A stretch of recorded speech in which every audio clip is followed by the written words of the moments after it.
Hello, dear friends. Thank you very much for coming back. Today we're going to have the fourth lecture entitled Political and State Structure of the Russian Federation, which is the part of the course Russian Studies offered by the Russian Academy of National Economy and Public Administration under the President of the Russian Federation.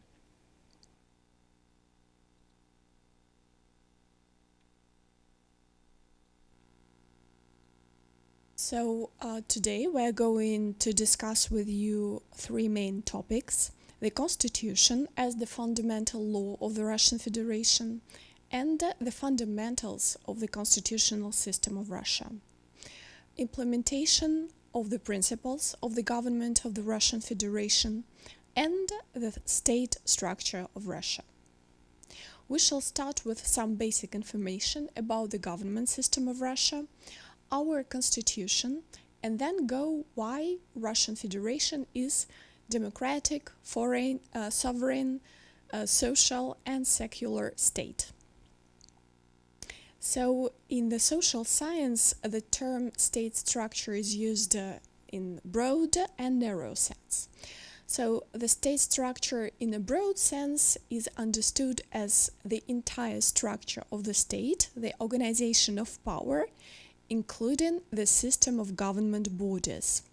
So it also includes the legal status of individuals. And in the narrow sense, this is the territorial organization.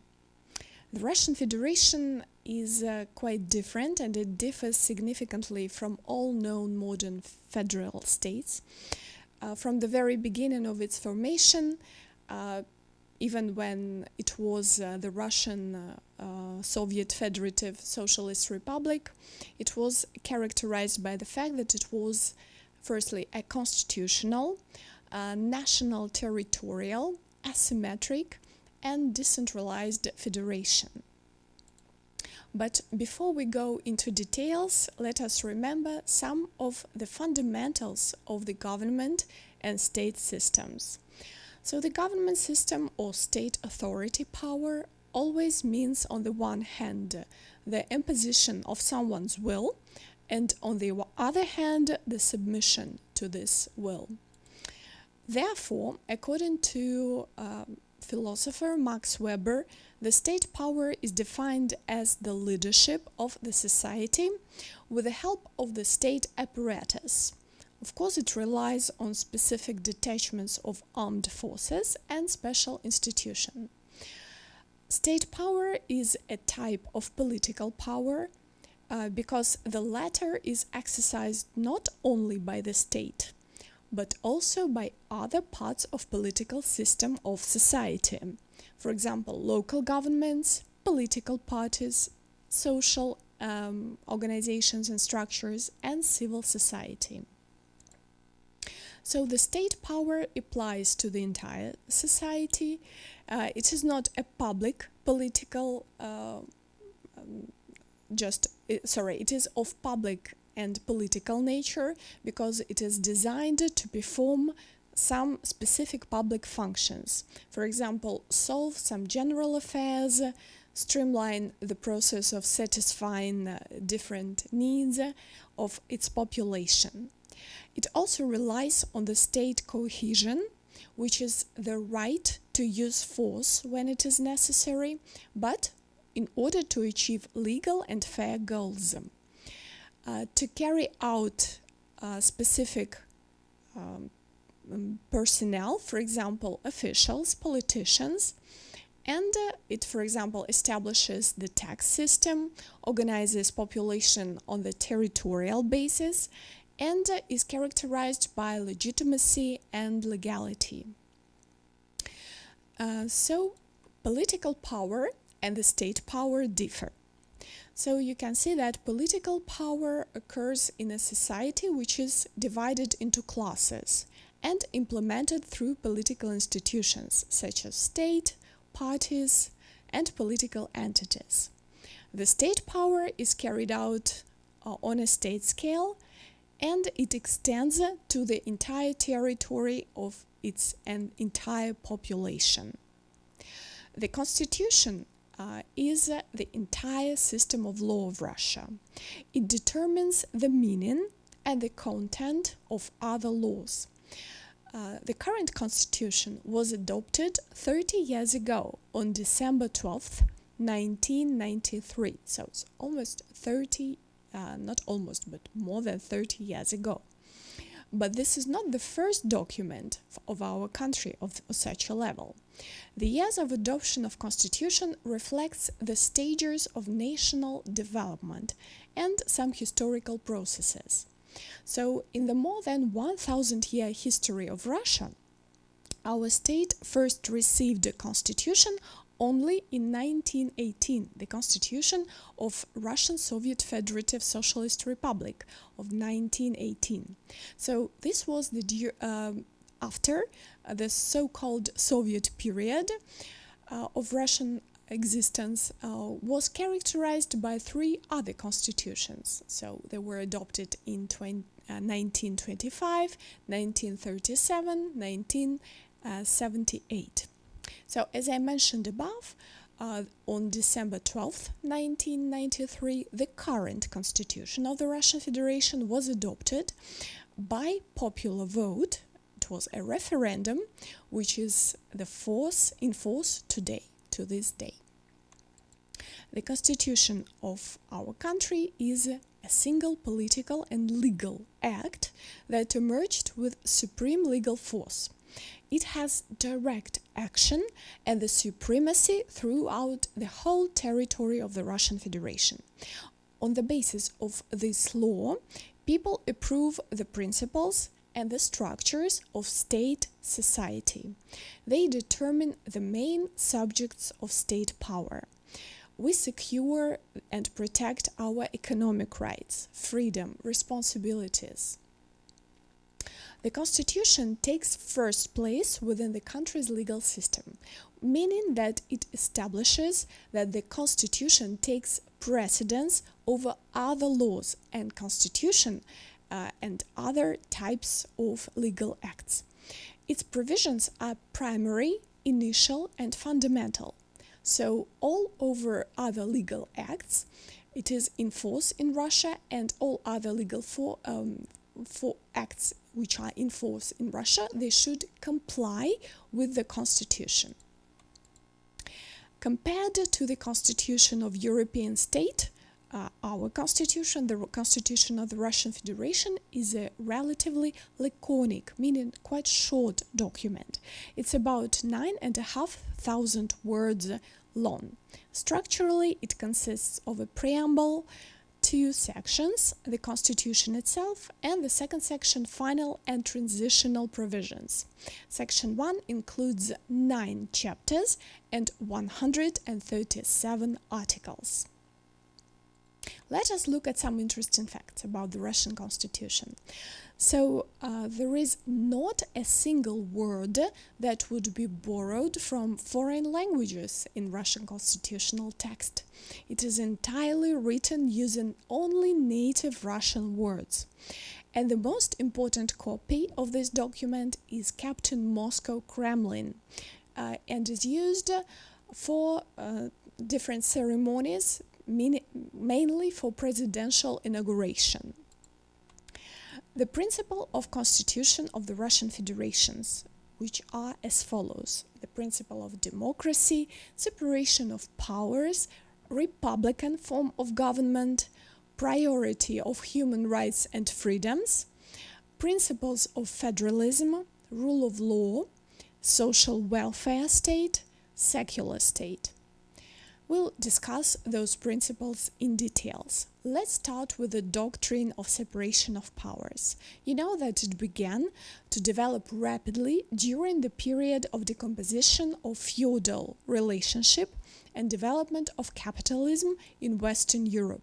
It was in 17th and 18th centuries.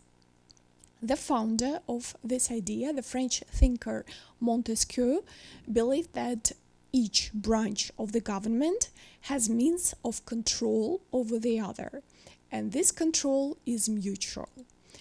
So the purpose of each branch of government is as follows: legislative branch, creates laws, changes and repeals them. The executive branch implements laws which are passed by the legislature. The judiciary punishes crimes and resolves conflicts of businesses, individuals, the state, etc. The freedoms and security of people depend primarily on functioning of judiciary. The task of judges is to ensure their decisions and sentences, which are always just, accurate, and are absolutely coherent with the text of the law. So the legislative branch plays a dominant role, while in other two authorities which are implemented, they more subordinate to the legislature. According to Article 10 of the Constitution of the Russian Federation, state authority and state power of the Russian Federation is carried out on the basis of separation of powers. So the division into these three categories.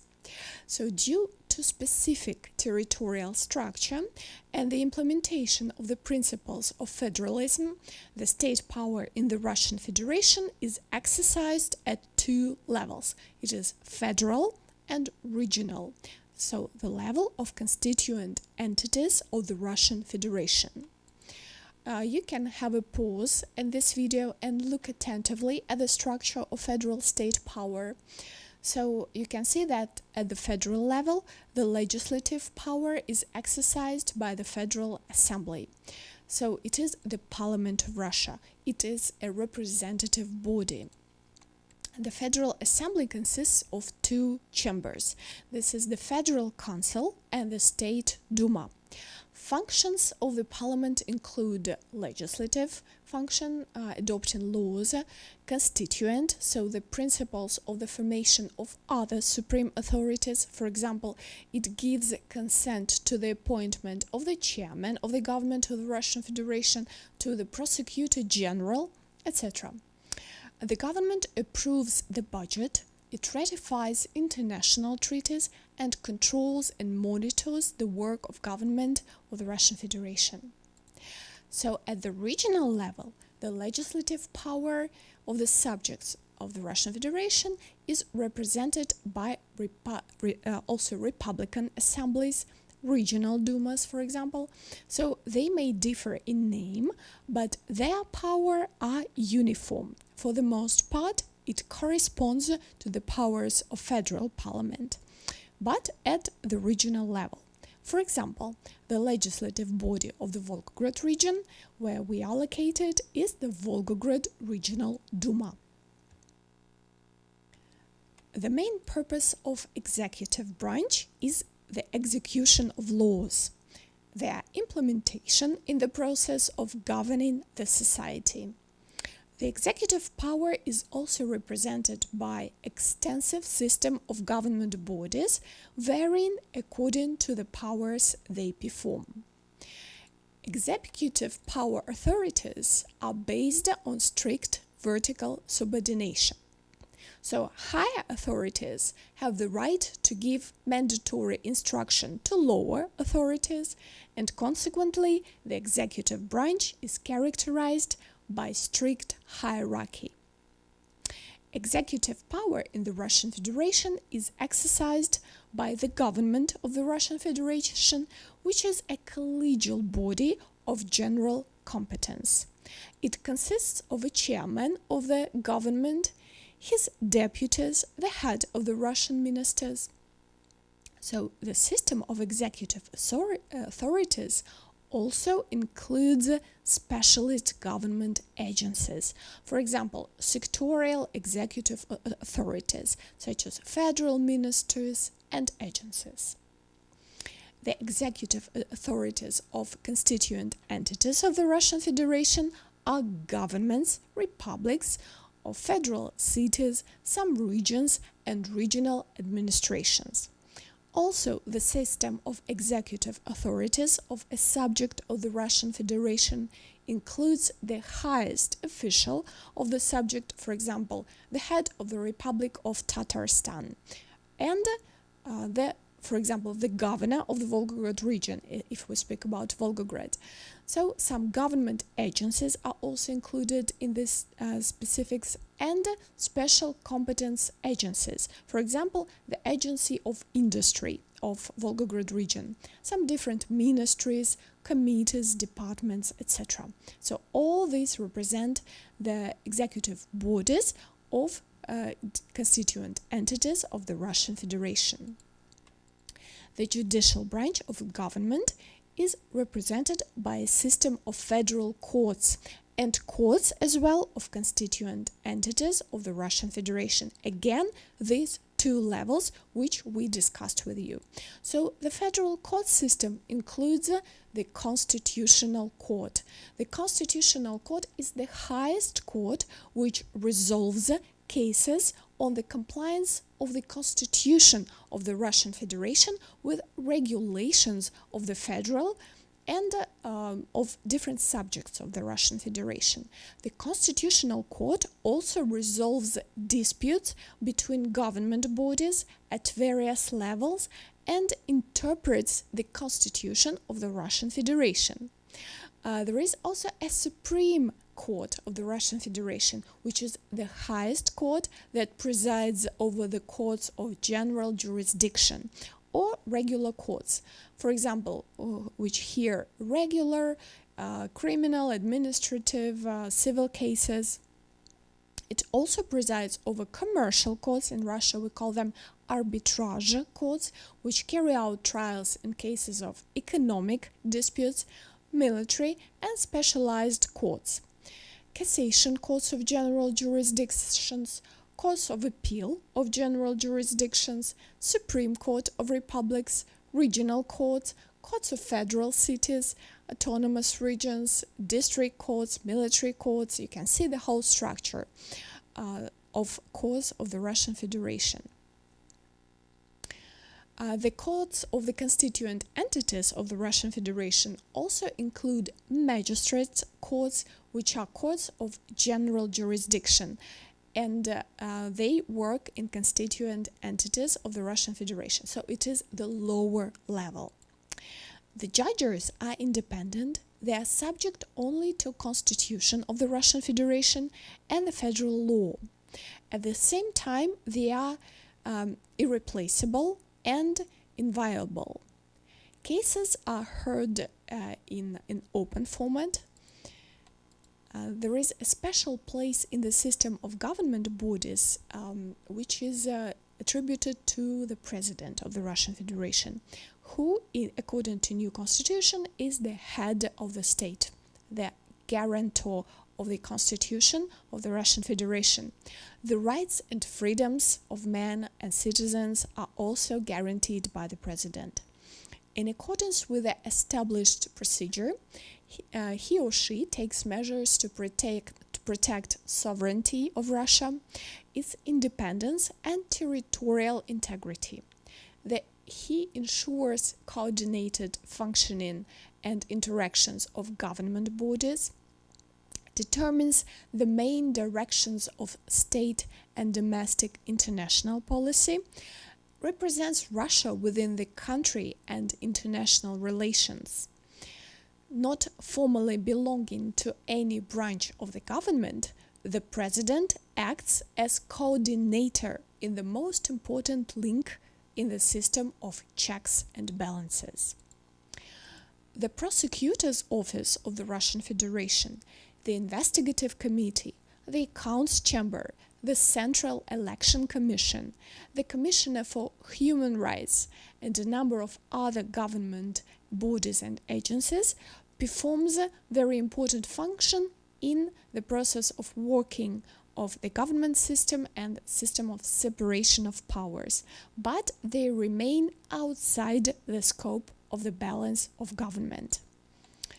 Thus, thanks to the principle of separation of powers in the system of state power, such as a typical order relations between different bodies, these type of relations are established, which allows them to restrain control each other, and prevent excessive concentration of power in the hands of one person or one body, which creates additional legal guarantees that prevent the development of authoritarian tendencies in the state and ensures freedoms in the society, protections of individual rights.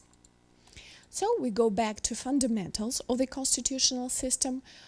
And firstly, the Russian state is humanistic, as we consider the person is and his freedoms and her freedoms are the highest value.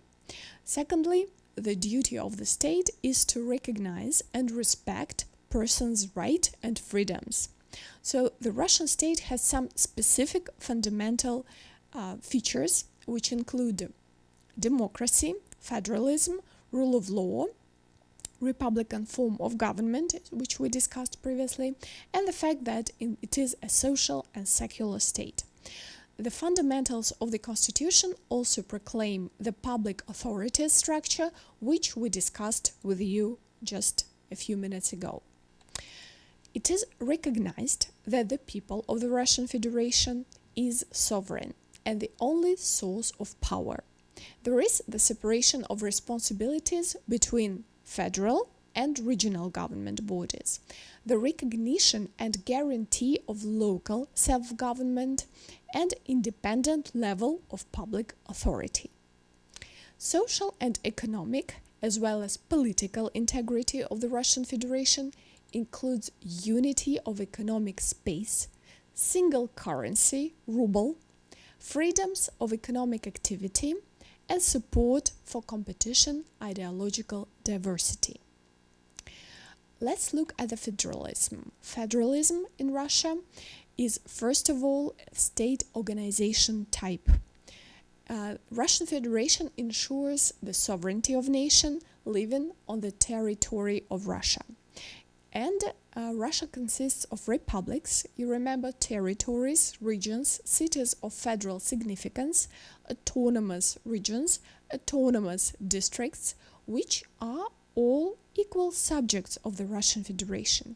So this principle of federalism ensures state integrity and the unity of the system of state power. In relation with federal government bodies, all subjects of the Russian Federation have equal rights, which are aimed at ensuring equality and self-determination of people. The sovereignty of a nation means its supremacy and independence in resolving issues of its internal life, its internal national questions and problems. For example, free expression of choosing the form of national statehood. The decentralization of state power in its distribution among regions is very important guarantee of democracy in the government.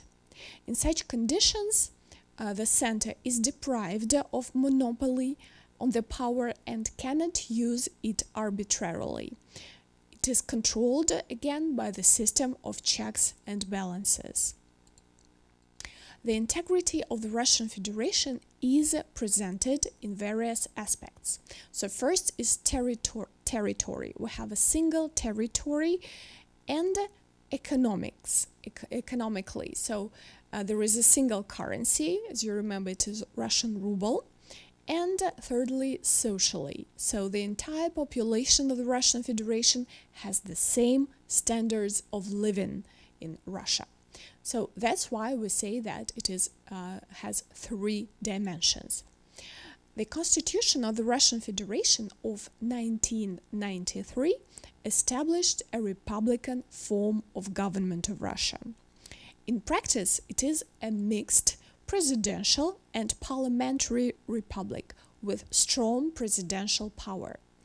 The balance of powers is organized in such a way that the president forms the government. But at the same time, the State Duma gives its consent, so it approves the chairman of the government. So the State Duma has the right to seek the designation of the government by expressing no confidence in it, for example. And the State Duma, so the legislative body, cannot be dissolved on the grounds provided for the Article 117 of the Constitution Federation within 1 year after its election. So there are some discussions whether it is more republican or presidential republic. The Russian Federation is a rule of law state.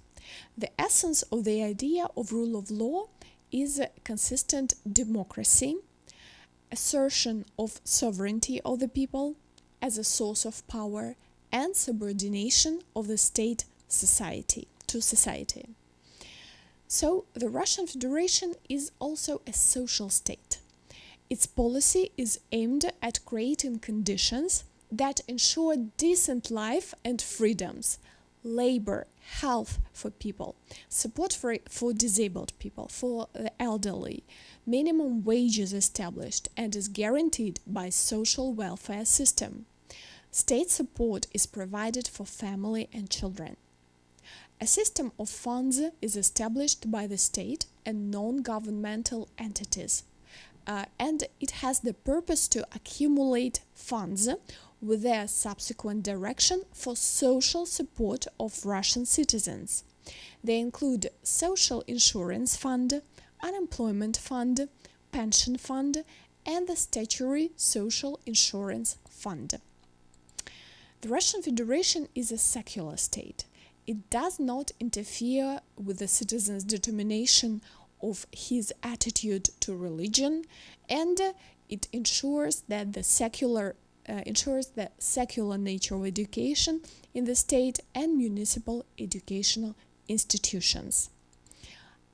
Ideological diversity is present in Russia.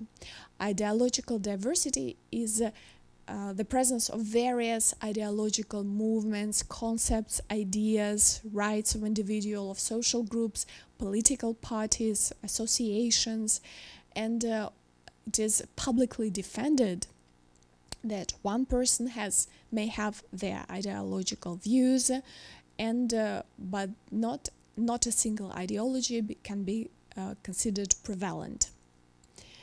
Political diversity is also present in Russia. It creates equal opportunities to participate in political process for all social and political structures. It is expressed as multi-party system in Russia. So currently there are 25 political parties which are officially registered as if of 2023. Maybe there would be more by the next presidential elections or parliamentary elections. Local self-government is a very important part. So the local self-government in the Russian Federation ensures the participation of the population in solving local affairs, in management of the multiple property and financial resources of the local government. It ensures the development of the territory, the public service function in the concrete territory. It ensures the protections of interests and rights of local self-government and guarantee the execution of the Constitution of the Russian Federation and the law on the local level as well. So that's all which we planned to discuss with you today. Thank you very much for watching. Hope to see you soon again. Goodbye.